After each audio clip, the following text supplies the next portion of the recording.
इस देश में नेताओं को, अधिकारियों को पुरानी पेंशन मिलती है तो कर्मचारियों को भी पुरानी पेंशन का लाभ मिलना चाहिए, नहीं मिलना चाहिए? आप लोग बताओ, दोनों हाथ उठा के बताओ, मिलना चाहिए नहीं मिलना चाहिए?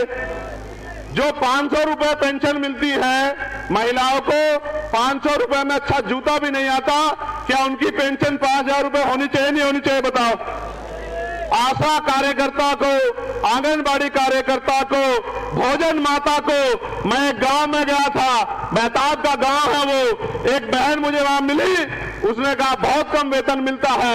मैंने उनसे वादा किया था कि पार्लियामेंट में जाके आशा, आंगनबाड़ी, भोजन माताओं के लिए बढ़िया जो है उनके वेतन वृद्धि कराने के काम के लिए हम लोग संघर्ष करने का काम करेंगे, उनकी आवाज को उठाने का काम करेंगे। अब इस देश में जो चल रहा है उस पर भी बात करते हैं। अभी इस देश में आपने देखा पैसे के आधार पर सत्ता और सत्ता के जरिए पैसा का कितना बड़ा खेल सुप्रीम कोर्ट ने उजागर किया कि इलेक्टोरल बॉन्ड के जरिए हजारों करोड़ रुपए का जनता चंदा भारतीय जनता पार्टी ने ईडी लगवा के, सीबीआई लगवा के तमाम कंपनियों से लेने का काम किया और उसी पैसे को चुनाव में खर्च करके सत्ता में आने का काम किया।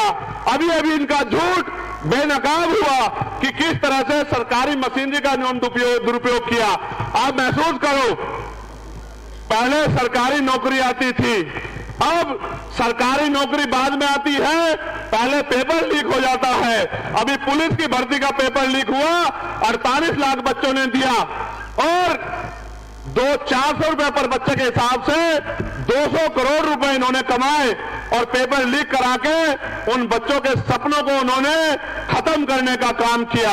इसी तरह से 69,000 शिक्षक भर्ती में 20,000 पदों पे आरक्षण का घोटाला करके पिछली भारतीय जनता पार्टी की जो उत्तर प्रदेश की सरकार और उनके मंत्री ने किया, 20,000 बच्चे सड़कों पे लड़ रहे थे। मैंने उस आंदोलन में 4 दिन संघर्ष किया, 6,800 नौकरियां उनकी जारी कराने का काम किया।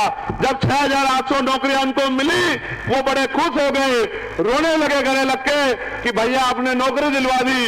और जब उनके चेहरों पे खुशी आई तो सरकार को बर्दाश्त नहीं हुआ, कोर्ट से स्टे करवा के उनकी नौकरी छीनने का काम किया।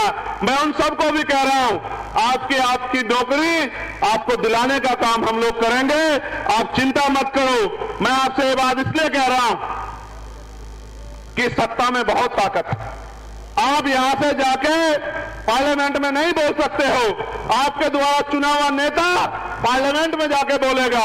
जब वो पार्लियामेंट में जाके बोलेगा, यहाँ की समस्याओं को बताएगा, तब वहां बैठी सरकार को ये समझ आएगा कि क्षेत्र में समस्या है, तब वो आपके लिए बजट अलॉट करेंगे, तब आपके क्षेत्रों में काम होगा।